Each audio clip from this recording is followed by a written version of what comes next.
Hello, hello, Scorpio Collective, Sun, Moon, and Rising. Ako po si James. Kumusta po kayong lahat?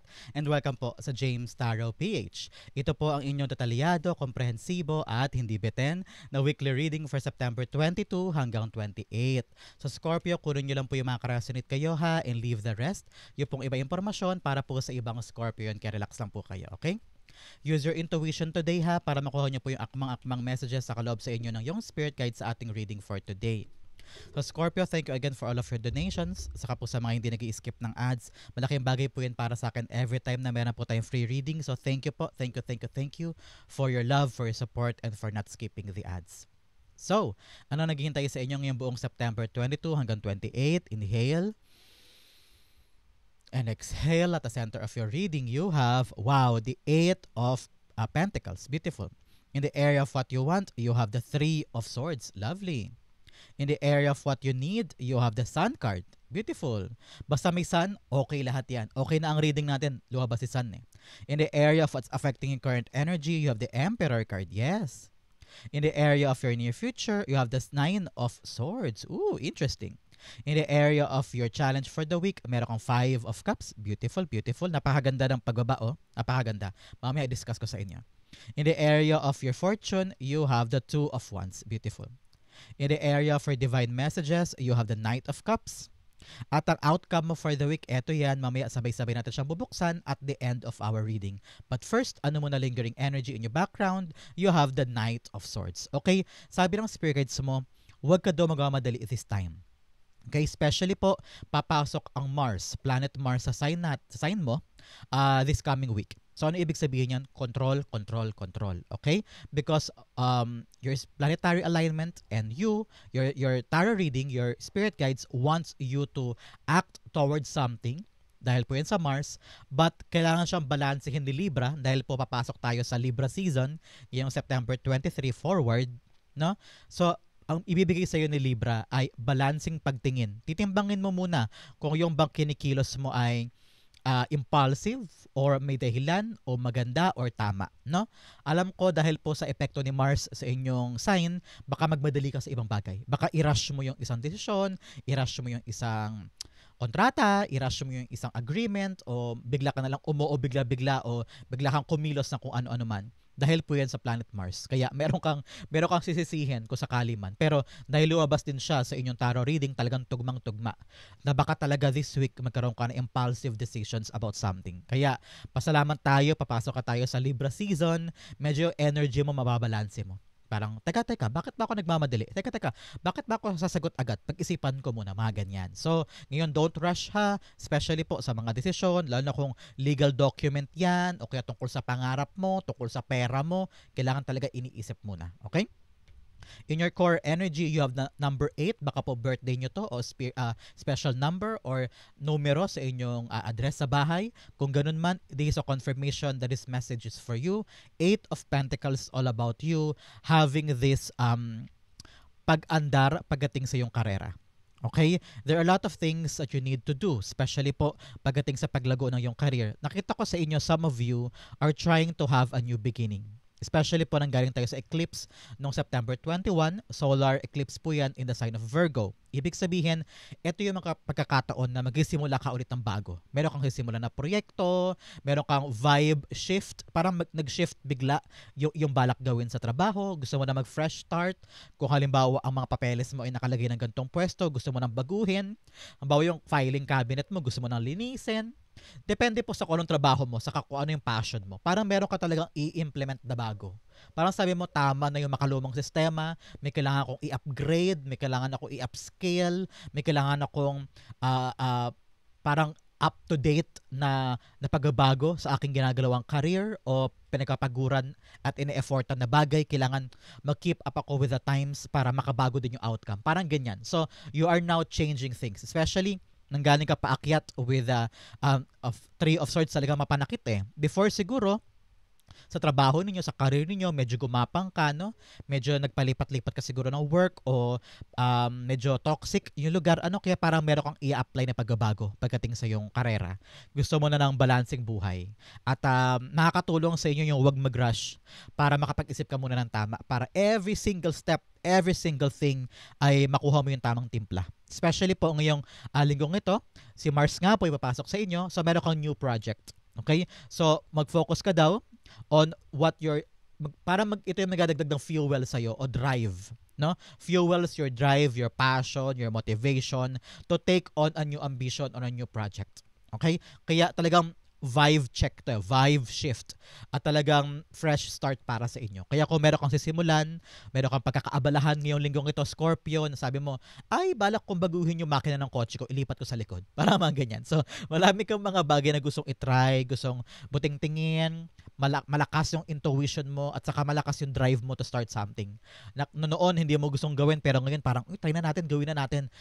Talagang pag-alaanan mo to ng effort and time mo. Okay? The Eight of Pentacles. You have the star card. Wow. Nakita ko rito, it's all about you achieving something pertaining to your goal. Kung naman po itong pagkatrabahuhan mo, dahil ito ay sa isang ambisyon. Sabi ko nga sa inyo kanina, new project that will align to your new ambition or new desired outcome. Meron kang tinutumbok na bago dito at papalapit yon sa katuparan ng pangarap mo. Baka kasi nitong mga nakaraang linggo, nakaraang buwan, dumaan po tayo sa dalawang klase ng eclipse, lunar eclipse and solar eclipse. Kaya talagang maraming kaguluhan, maraming confusion. Pero ngayon parang pagkatapos ng eclipse na yan on September 21, talaga namang dito magsimulang luminaw sa isip mo, sa puso mo, sa damdamin mo, kung ano ba talaga ang gusto mong tumbukin at magkakaroon ka ng malino na focus dyan. Nakita ko aabutin mo to. Pag sumikapan mo. Hindi mo to susukuan. Nakita ko yan. Na parang sabi mo, ito na yung pag-asa ko. This is my last hope. This for me. Gagawin ko lahat. Maabot lang siya. Parang ganyan. So, congrats po ha. In the area of what you want, you have the Three of Swords. You want to get out on something na talagang mapanakit. Whether now, sinusubukan mo na mag-move on, mag-let go, no? Especially po pagdating sa usaping pag-ibig. Sa mga view, parang nagsisimula ka na magkaroon ng deeper connection, yung dating mapanakit na pag-uusapan nyo na, nakakwento mo na sa friends mo, nakakwento mo na sa family mo, meron ka na napagkasabihan kasi ready ka na pag-usapan kung ano man yung mabigat na ito. Sa mga view, parang ready na to have a meaningful conversation. Kung sa partner mo man to, kung meron kayong dispute, meron kayong friction, to man nakaraang linggo, nakaraang buwan, ito na yung panahon na pag-uusapan nyo na siya. At ready na kayo mag-move past doon sa pain na yun. Sa ma-view naman, parang ito na yung pagkakataon para ilatag mo na yung boundaries mo against other people na nakapanakit sa'yo. Halimbawa sa trabaho, lagi kang pinapakailaman nung katabi mo ng silya o yung co-worker mo, lagi may puna, kada bagong bagadali mo sa trabaho, pinupuna niya, sapatos mo, pinupuna, buhok mo, pinupuna. So, panahon na para maglagay ka ng boundaries laban sa mga taong nagdudulot ng pananakit na ito. Okay? Your power is in your hands. Especially here, pag-angat ni Emperor card, Three of Swords. Ibig sabihin, may kapangyarihan ka para ihinto ang mga bagay na mapanakit. Okay? You have the power back to yourself. Okay? Reclaim your power. Huwag mo hayaang apak-apakan ka dyan. For others, ito yung panahon na para mag-forgive and let go. Okay? Napakalinaw, forgive and let go. Pero, kung ikaw man ay hindi mo pa kayo magpatawad, naiintindihan kita, hindi kita ginajudge, at hindi ko rin ini-invalidate yung naramdaman mo. Kung hindi ka pa ready, let go. Pero piliin mo lagi mag-move on and take on a new adventure nang hindi mo iniisip o hindi mo binabalik-balikan yung past na yun. Learn to move on at wag mo na hayaang maka-apekto pa sa future mo at sa buhay mo yun nangyari. Yun yung moving on. Pero kung hindi mo pa kaya magpatawad, okay lang yan. I completely respect and understand you. The Three of Swords is being clarified by the Seven of Wands. Yes, putting boundaries talaga to. Putting boundaries against other people na nakapanakit. Sabi mo, tama na, pagod na ako.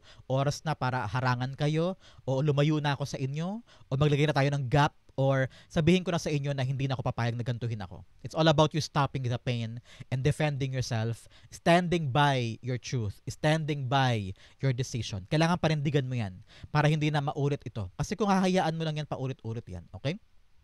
Whether love life man yan, whether trabaho man yan, o career, o kaibigan, kailangan pinuputol ang mapanakit. Okay? In the area of what you need, you have the Sun card. Sun card is all about happiness. Kailangan mo ulit ngayon maging malaya. Okay? Especially po sa mga bagay na gusto mong mangyari sa buhay mo. Sun card is also about paggaling. No? Nanggaling ka sa pain, aligned, gagaling ka na ngayon sa mga bagay na nagdulot sa'yo ng kasakitan, whether mental health man yun, physical health, o sa puso, sa dibdib mo, no? Panahon na para talagang hanapin mo yung kalayaan mo at paghilom. Especially po, your intuition is a really, really big moment para sa'yo. Yung moon po ay papasok sa Scorpio, sa sign mo. So, this time, on Wednesday, September 22, 24, yan, September 24. At ito yung mag-amplify ng iyong intuition at deeper sense of healing. Yung parang sabi mo, saan ba ako dadalhin ng buhay? Bakit kailangan gumaling ako sa bagay na ito? O maghilom ako sa nangyari in the past? Kasi kailangan mo lumaya. Kailangan mong mahanap yung deeper sense of your life. Lagi ka bang papasok lob lang sa mga nanakit sa'yo? Magkukulong ka lang ba sa kwarto? Magmumukmuk ka lang ba dyan? May tamang moment for mourning. May tamang moment for crying and feeling the pain. Pero dapat pipiliin mo laging bumangon at damhin yung paglaya mo. Dapat malinawan ka dyan. And always, always, always, choose to be happy. Choose yourself. Choose your positivity. Kasi walang ibang magbibigay yan sa sarili mo kundi ikaw. Kahit maraming tao sa paligid mo ang masaya at pinapasaya ka, pero kung sa loob-loob mo hindi ka masaya, walang kwenta yung kasayahan nila. Kailangan sa'yo mismo mag-uugat yung happiness na yan. Especially here, pagbaba natin, the Sun card, you have the Nine of Swords.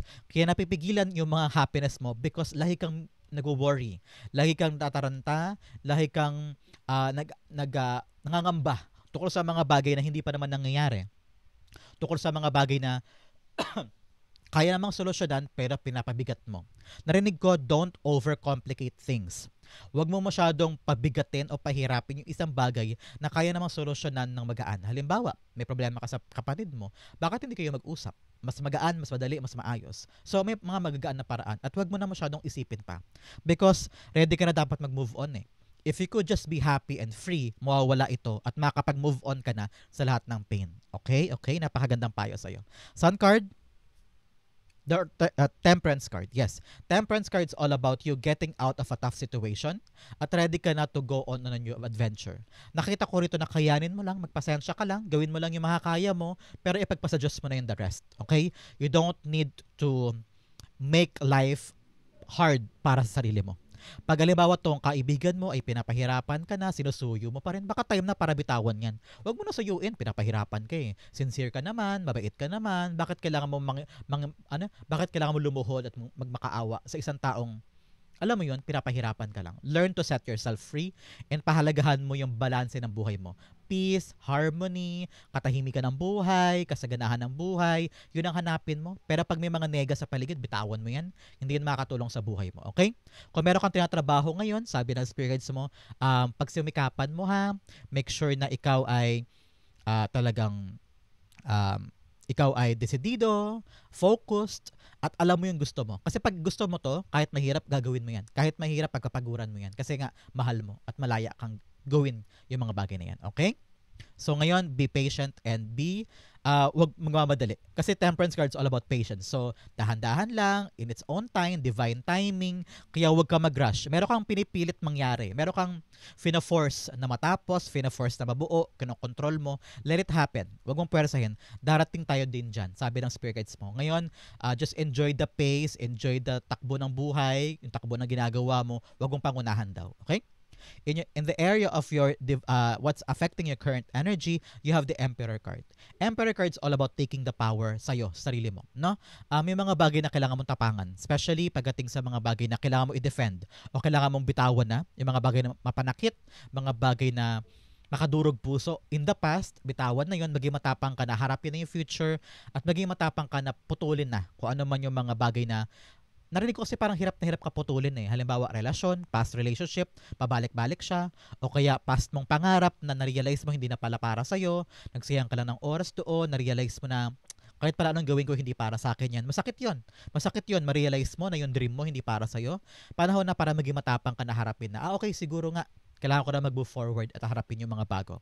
Pero po, this time around on September 24, baka magkaroon ka doon ng potential conflict with this person. Itong Emperor, isa siyang authoritative figure, pwedeng boss, teacher, mentor, amo, baka amo mo to o kaya tao talagang sa kanya nakasalala yung employment mo o kaya yung career mo halimbawa. So, baka may konting friction dyan, hindi pagkakaunawaan, hindi niya naintindihan yung sinabi mo, tapos akala niya ginawa mo na yung pinapagawa niya. So, baka may konting friction, kaya ikaw, pinapayuhan ka ng spirit guides mo, Scorpio, na gamitin mo tong panahon na to, tong panahon ni Libra, para maging balanse. Maging kalmado ka, maging diplomatic ka, ha? And have a careful handling with pressure with this authoritative figure. Baka boss mo to, teacher mo to, o supervisor o amo. Baka masyado siyang madikdik o ma-pressure sa'yo, no? Baka pina-pressure kanya to do this or do that. Baka tambak ang trabaho. Make sure na kalmahan mo ang sarili mo. Kasi wala naman tayo magagawa eh. Boss natin to eh. Mas mataas sa atin to eh. So, make sure na ikaw mismo ang gumawa ng paraan para kumalma, para walang friction. Okay? Emperor cards being clarified by the Judgment card, yes. Ipagpasa-Diyos mo na lamang pag hirap na hirap ka na, pag parang feeling mo, Lord, hindi ko na kaya, kayo ng bahala, ano? Pero alam mo kung ano yung mga bagay na dapat mong gawin. Gising na gising ka. Hindi ka dapat tulog pagdating sa mga action mo. Baka mamaya bigla ka mapasigaw. Kasi nga nagalit ka kasi very controlling or very matigas ang ulo. Baka mapasigaw ka, lumala pa yung problema. Kaya ngayon, learn to wake up para yung mga action mo, bantay sarado mo, yung sabihin mo, mababantayan mo para hindi ka magpadalos-dalos. Kasi baka mamaya maka-apekto tong conflict with the boss sa iyong ginagawa. Kaya ngayon, magising ka, ipagpasa Diyos mo na lamang sa God. Gagawin ko na lamang po ito, kayo na bahala sa tyrant kong boss o sa medyo toxic kong boss. Kayo na pong bahala na pahupain ang puso ng authoritative figure na ito para hindi na niya ako guluhin, para maging smooth sailing na ang lahat, parang ganyan. So ngayon, sabi dito, just do the right work, do the right thing. Okay?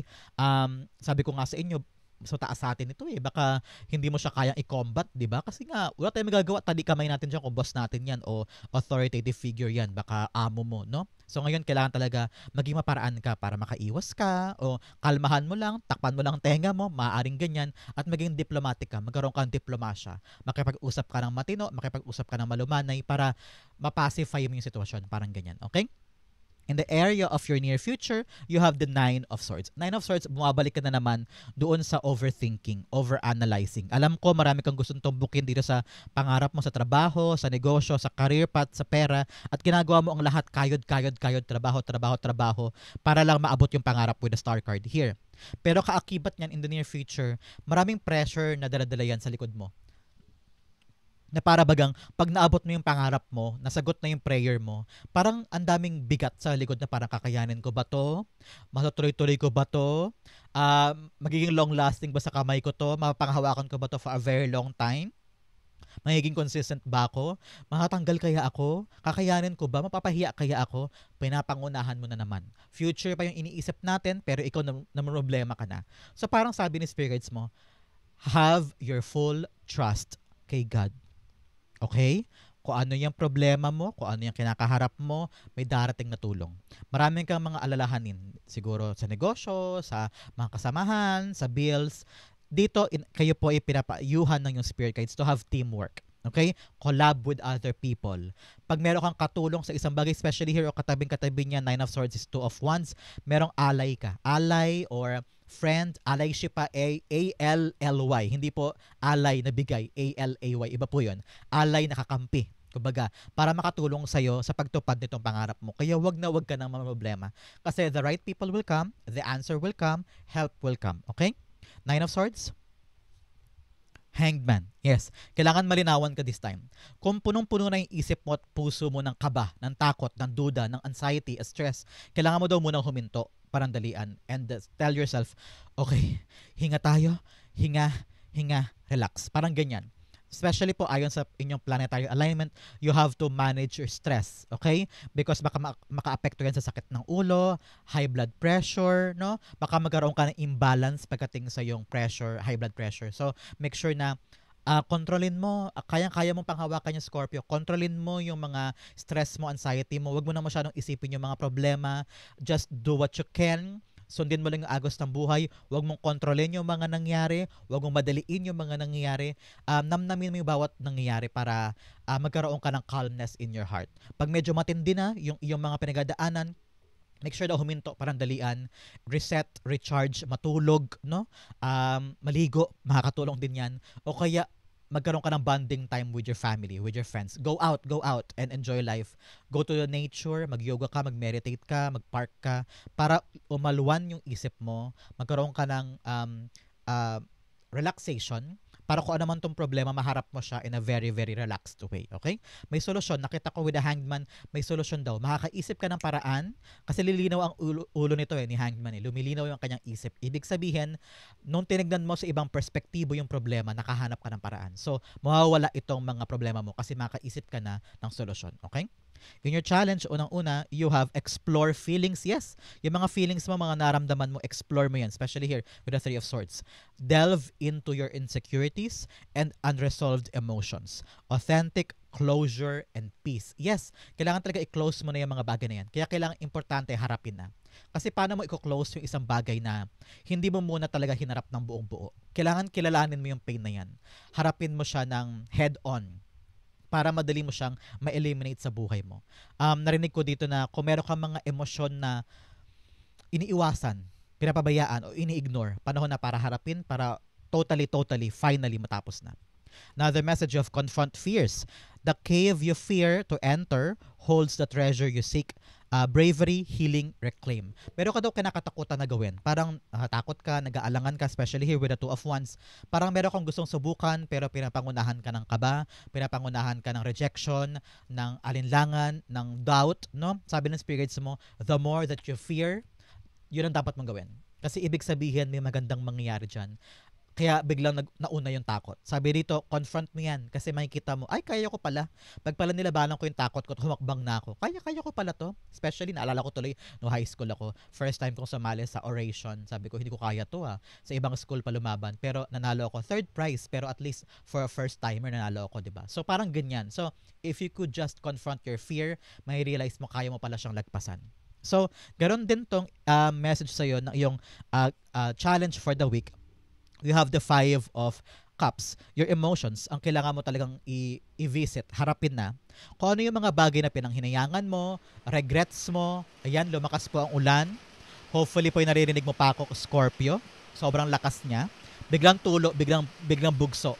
So parang ganoon din to sa buhay mo. Kailangan mong harapin yung mga bagay na mabigat sa puso mo and let it flow. Hayaan mo na siyang lumabas, hayaan mo na siyang kumawala para makawala na rin yung bigat. Marami kang regrets. Marami kang mga pinagsisihan, mga maling kinilos, mga iniisip mo na pagkukulang mo. Pero you need to realize na tapos na yun past na yun I need to forgive myself, I need to forgive others too, para makaharap ka na doon sa mga bago. Alam mo, nakita ko yung image ng, ayan medyo humina na yung ulan, pero mamaya baka lumakas uli yan. Nakita ko po yung image ng pintuan na nakabukas yung pinto, nakaawang. Pero tumutunog siya, ing kasi hindi mo sinasara. Panahon na para isara ng tuluyan. Ayan. Sobrang lakas po ng ulan, ituloy natin.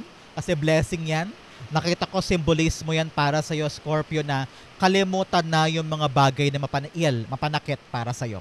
So, isara na talaga yung pintuan na wala ka na mahihita doon. Maingay yung pinto kasi hindi mo sinasara. Hindi mo nilalak. Kaya ilak na yan para maharap yung bago. Okay? The Five of Cups is being clarified by the Three of Wands. Wow! You need to take action. Expand. Nakita ko rito na may darating para sa'yo. At importante na ready kang harapin yan. Kasi baka mamaya, Scorpio, nakatingin ka pa o hindi ka pa makapag-move on from the past. Baka hindi mo to makuha. Sabi mo, ay, sorry po, hindi ko po kukunin yan kasi may hinihintay pa po akong trabaho 5 years ago. So hanggang ngayon, umaasa ka pa rin halimbawa. So baka masayang yung bagong dumating. Kaya sabi ng spirits mo, learn to move on para yung bagong papasok, makuha mo sa kamay mo. Okay?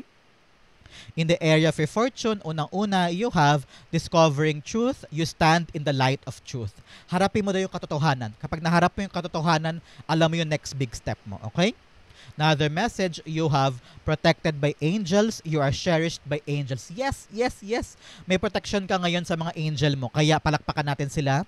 And also, ipagtirik mo ng kandila yung mga angel mo kasi pinaprotektahan ka daw. Especially here, nanggaling ka sa heartache, heartbreak, panahon na para lagyan ng barikada ang sarili. This time around, protection ang nangyari para sa'yo. Okay? Kaya naalisin sa buhay mo, kaya ka nasaktan dyan kasi pinaprotektahan ka pa for bigger pain. Kaya pasalamatan mong angel mo, talagang nililihis ka sa tamang landas. Okay? In the area of your fortune, you have the Two of Wands. Si Two of Wands, sinasabi rito, This time around, handa ka nang kumawala sa comfort zone mo. Handa ka nang umalis doon sa mga bagay na alam mong paulit-ulit lamang at parang wala ka ng pag-andar. Sabi mo, parang kailangan ko na maging malinaw sa isip ko. Gusto ko bang pumunta doon? Saan ba ako pwedeng pumunta? Saan ba ako pwedeng makarating? Panahon na para tignan mo sa sarili mo kung ano ba yung mga makabagong kilos. Talagang fresh start ito sa mga gusto mong puntahan kasi sabi mo, gusto kong lumago, gusto kong magbago ang buhay ko. Ganyan, okay? Two of Wands is being clarified by the Fool card. Wow! Fool card is really about new beginning, new start, new life. Handa ka talaga mag-take risk. Both cards are talking about taking risks. Okay? Parehong sinasabi rito na basta matino ang plano mo na balak mong gawing bago, kayang-kaya mo yan. Kaya nga sabi ko sa inyo, kailangan careful planning, careful decisions, pag nilayan muna para yung hakbang mo tama. Pero nakita ko talaga rito, handa ka na sa pagbabago ng buhay mo. So congrats po. Some of you parang mag-travel, parang lilipat ng ibang kumpanya, ibang trabaho, ibang career, o ibang bahay, o ibang bansa. Good luck po kasi ito tayo magsisimula ng bagong buhay mo. So congrats po sa inyo. Lakas ng rain. Sana po ay ligtas kayo. May bagyo pala, no? Signal number 5 ang pwede niyang itaas. So sa mga nanonood po ngayon, take care, okay? Another message for your divine messages. Unang-una, luck is on your side. Wow! Meron daw swerteng papasok sa inyo this time. Talagang makakalagpas ka na sa pain na nararamdaman mo, papasok ka na sa bagong buhay mo. Another message you have, you are good enough. Wow. Talagang sabi ng spirit guides mo, sapat ka, importante ka, magaling ka, maayos ka, kaya wag mong hayaang maliitin ka ng ibang tao, ibangon mo ang sarili mo because you are good enough. In the area of your divine messages, you have the Knight of Cups. Sabi ng spirit guides mo, open your heart to the good things. Huwag mo daw limitahan ang sarili mo sa mga magagandang bagay na kaya mong kunin. Kung pangarap mo abutin yung gantong bagay, kunin mo. Mag-audition ka doon, mag-apply ka doon. Ask for their inquiries. Alamin mo, hanapin mo. What makes your heart happy, yun ang kunin mo. Ilaan mo ang puso mo at panahon mo dyan. Kasi nakita ko, kung saan ka masaya, doon ka mag-excel. Okay? The Knight of Cups is being clarified by the Queen of Cups. Wow. Sabi nga dito, puso. Follow your heart, follow your intuition. Alamin mo kung ano yung mga bagay na para sa'yo. Boom! Lumalakas ang ulan. Alamin mo yung kung ano yung mga bagay na para sa'yo, magbibigay sa'yo ng satisfaction, magbibigay sa'yo ng magandang buhay. Doon ka pumunta, okay? Ang outcome mo ito, but first, bigyan mo na kita ng fortune cards. Unang-una, you have basket, recognition, reward for merit. Yes, ito yun talaga with the 8 of Pentacles. Sagang kikilalanin ka, aangat ka, may nakapansin ng galing mo, nag-i-improve, some of you para may promotion, reaching your dream, baka dream mo ay umangat sa trabaho o mag-expand yung negosyo mo, lumaki ang kita, ito na yun. Okay?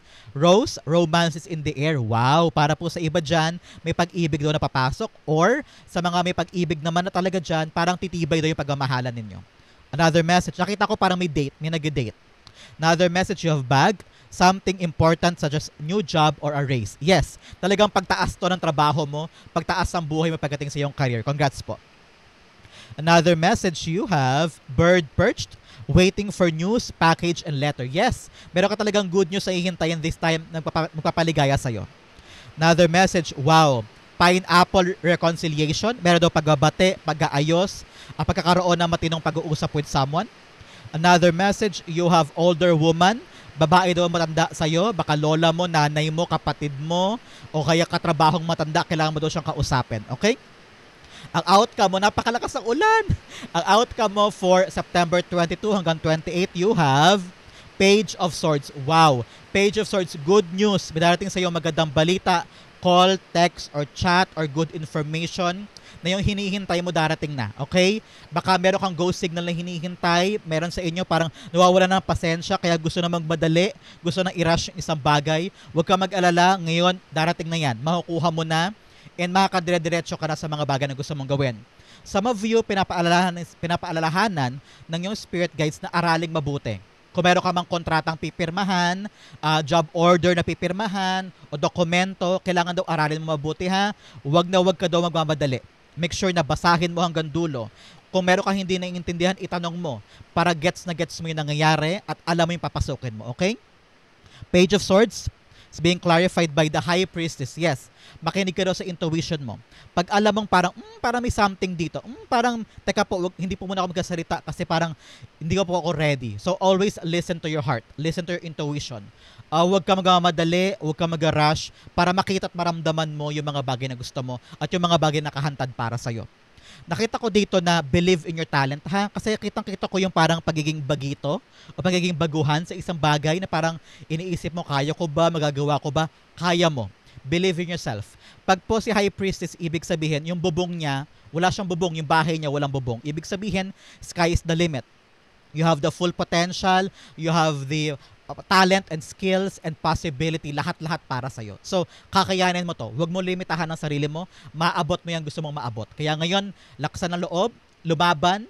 Kung medyo hindi mo naiintindihan, kayang-kaya mo humakbang dyan and just believe in yourself. Good news is coming, dire-diretso yung tagumpay mo and meron ka na talagang gagawin na bago. So, congrats po para sa inyong lahat. Scorpio, isang maulan, binagyo tayo sa ating reading. Hopefully naririnig mo pa ako. So ingat po kayo ha sa pagdaan ng bagyong ito. Medyo malaki, baka makahawa yung monsoon and amihan and habagat. So ingat po ang lahat. So this is your September 22 to 28. Hopefully po naka-resonate ka. Thank you again for watching hanggang dulo, Scorpio. I love you. This has been James of James Sarah PH. God bless everybody.